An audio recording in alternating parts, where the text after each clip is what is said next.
Hello, আসসালামু আলাইকুম। কেমন আছেন সবাই? আশা করি ভালো আছেন। আমি আছি আমার পরিবারের সাথে। আর আজকের ভিডিওতে আপনাদের সাথে শেয়ার করব আমাদের একদিনের গল্প। সকাল থেকে রাত পর্যন্ত নাস্তা, বাচ্চাদের পড়াশোনা, রান্না, শপিং, খাওয়া-দাওয়া আর কিছু মিষ্টি মজার মুহূর্ত। সবকিছুই থাকছে আজকের ব্লগে। তাহলে চলুন শুরু করি আজকের দিনটা।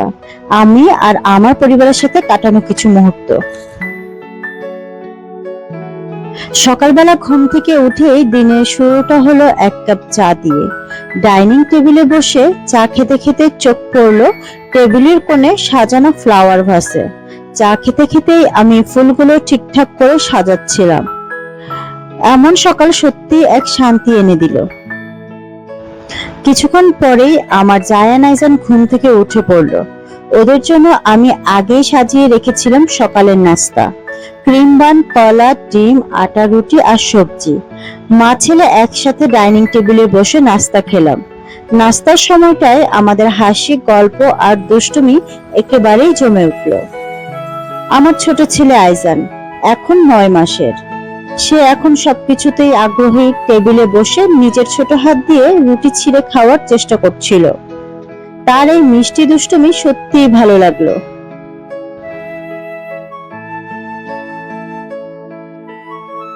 তবে আমার মতো দুটি বাচ্চা যাদের রয়েছে, শুধুমাত্র সে সকল আপুরাই বুঝবে।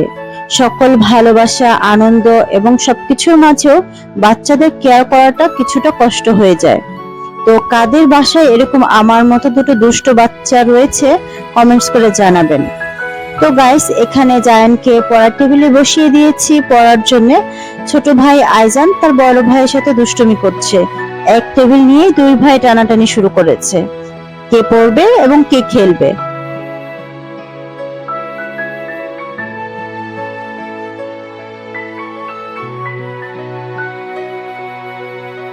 দিনটা যেহেতু বেশ গরম ছিল, তাই আমি কমলা দিয়ে ফ্রেশ জুস বানালাম।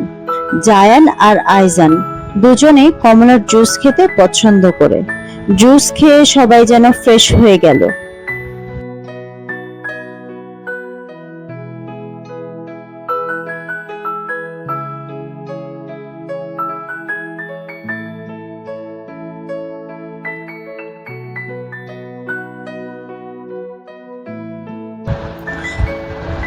তো গাইস, আজকের দুপুরের জন্য কিছু বাজার করব, বাইরে যাব, তাই জায়ানকে রেডি করে দিলাম। আর এখানে সে মোবাইল নিয়ে ব্যস্ত হয়ে পড়েছে। যেহেতু বাইরে যাব মা ছেলে, তাই জায়ানকে ঘুম পাড়িয়ে দিলাম। বাইরে খুব রোদ, আইজানকে আর নিব না।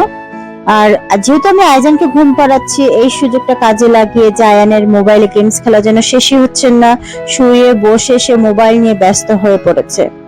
যাই হোক গাইস, এখানে মা ছেলে আইজানকে বাসায় রেখে দেন বেরিয়ে পড়লাম। প্রথমেই চলে গেলাম বাসার কাছে একটা বুথে। এখান থেকে কিছু টাকা উঠালাম। জায়ান নিজেই দৌড়ে চলে গেল এবং সে নিজেই সবকিছু করার চেষ্টা করলো গাইস।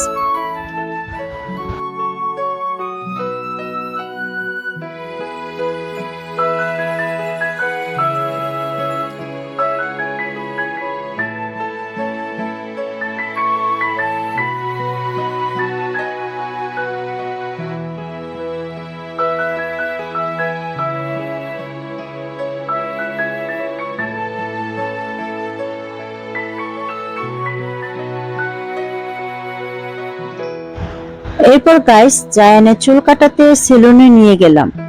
জায়ানের নতুন হেয়ার কাট ও খুব পছন্দ করলো এবং খুশিও হয়ে গেল। আজকের দুপুরের জন্য কিছু বাজার করব এবং বাজার করে আমরা দু মা ছেলে বাসায় চলে যাব।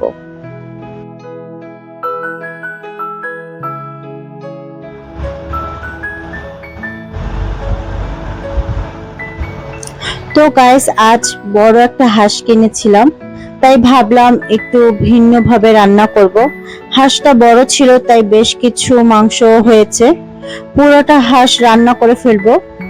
তো হাঁসের মাংস দিয়ে চালের রুটি খেতে খুব ভালো লাগে। একসাথে বেশি করে রান্না করে রাখলে দেখা যায় যে ফ্রিজিং করে রাখলে পরে আমি চালের রুটি করে খেতে পারবো। আর এখানে গাইস দেখতেই পাচ্ছ যে আমি নারকেল কুড়িয়ে নিয়েছিলাম। নারকেলের দুধ দিয়ে হাঁসের মাংসের ঝোল রান্না করব। তো এখানে আমি রান্নাঘরে চলে এসেছি। প্রথমেই আমি বড় একটা হাঁড়ি নিয়েছি এবং সেখানে তেল গরম করে এর মাঝে পেঁয়াজ দিয়েছি এবং পেঁয়াজটা একটু হালকা করে ফ্রাই করে নিব।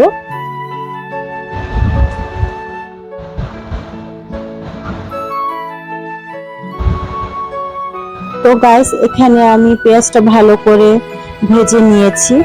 এখন আমি এর মাঝে একে একে করে সব মশলাটা দিয়ে দিব। আজকে রান্নাতে আমি কোনো ধরনের গুঁড়ো মশলা ইউজ করিনি, কারণ হাঁসের মাংসের সাথে যদি আমরা এর ভিতরে বাটা মশলা ইউজ করি তাহলে হাঁসের মাংসের রান্নাটায় খুব স্বাদ বেড়ে যায়। আর এখানে সব মশলা দেওয়ার পরে আমি এর মাঝে কিছু কাঁচামরিচ দিয়েছিলাম। দেখেন গাইস, দেখতে কতটা সুস্বাদু। এখনই মনে হচ্ছে এর মাঝে আমি নারকেল বাটাটা দিলাম। যখন মশলা কষে যাবে এবং উপরে তেল ছড়িয়ে পড়বে তখন আমি এর মাঝে নারকেল বাটাটা দিয়ে দিলাম গাইস। এখন যেহেতু নারকেল দিয়েছি, এটা নাড়ার উপর রাখতে হবে, আর না হয় হাঁড়ির তলাতে লেগে যাবে। বেশ কিছুক্ষণ নাড়াচাড়া করে আমি এর মাঝে পানি দিয়ে দিব। পানিটা দিয়ে আরো কিছুক্ষণ নেড়ে চেড়ে এবং আমি আমার এখানে ধুয়ে রাখা সব হাঁসের মাংসগুলো একে একে দিয়ে দিচ্ছি।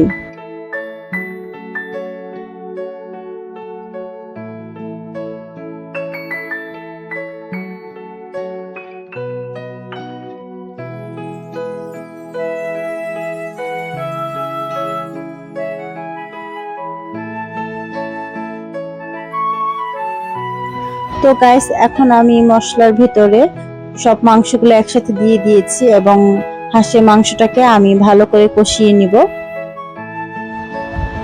তো এখানে আমি পরিমাণ মতো পানি দিয়ে ঢেকে দিয়েছিলাম গাইস। দেখতেই পাচ্ছ যে আমার হাঁসের মাংসটা প্রায় হয়ে গেছে। তোমাদেরকে হাঁসের মাংসের আজকে ফাইনাল লুকটা দেখাই, কতটা ইয়াম্মি লাগছে।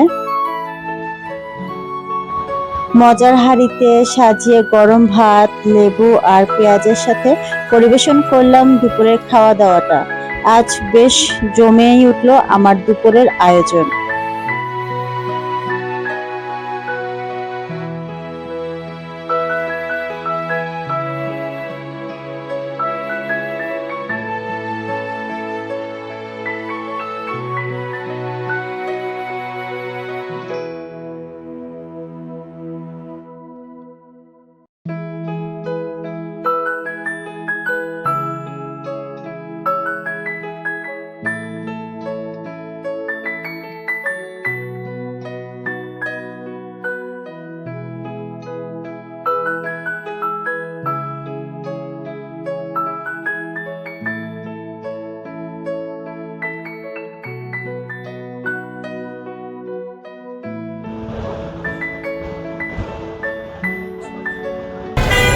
দুপুরে কিছুটা বিশ্রাম নিয়ে সন্ধ্যার দিকে গেলাম মৌচাক মার্কেটে।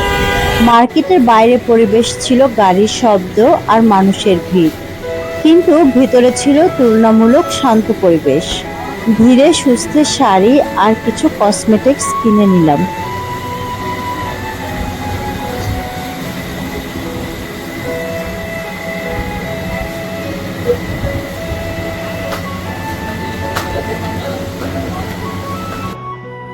প্রথমে যে শাড়িটা চোখে লেগেছিল সেটা না নিয়ে শেষে অন্য একটা শাড়ি পছন্দ করলাম।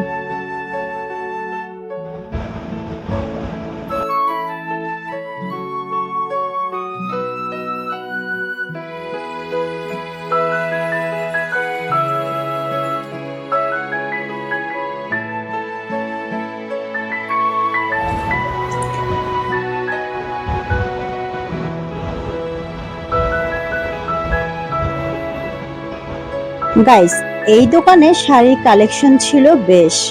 দেশি, বিদেশি, ইন্ডিয়ান, পাকিস্তান সব ধরনের শাড়ি রয়েছে এই দোকানে। তোমাদেরকে পুরো শাড়ির দোকানটা একবার ঘুরিয়ে দেখাই। এই দোকানে ভাইয়া খুব ভালো ছিল এবং আমাদেরকে একে একে করে বেশ কিছু শাড়ি খুলে দেখাচ্ছিলেন এবং তার ব্যবহারও ছিল মনোমুগ্ধকর। তোমাদের যাদের দেশি বিদেশি শাড়ি কালেকশন প্রয়োজন হবে, তোমরা চাইলে এই দোকানটাতে আসতে পারো।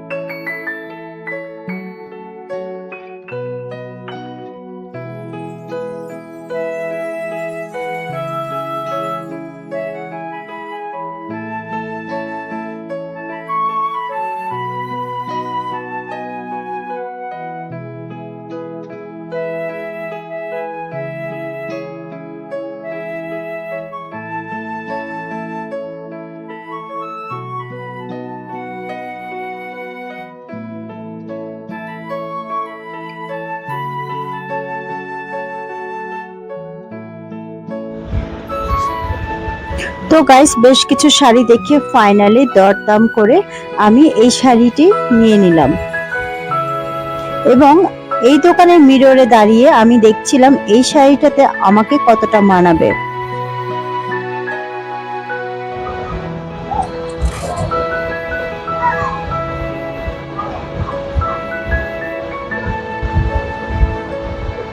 তো গাইস কেনাকাটা শেষ করে বাসায় চলে যাব।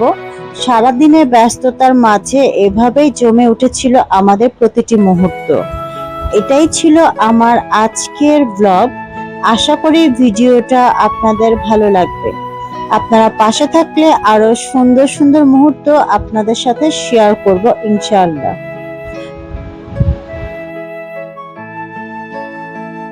তো গাইস আমাদের আজকের ভিডিওটা যদি আপনাদের ভালো লেগে থাকে তাহলে অবশ্যই চ্যানেলটি সাবস্ক্রাইব করবেন, ভিডিওতে লাইক দিয়ে কমেন্টে জানাবেন কেমন লাগলো, আর ভিডিওটা শেয়ার করলে আমি আরো অনুপ্রেরণা পাবো নতুন নতুন ব্লগ নিয়ে আসতে।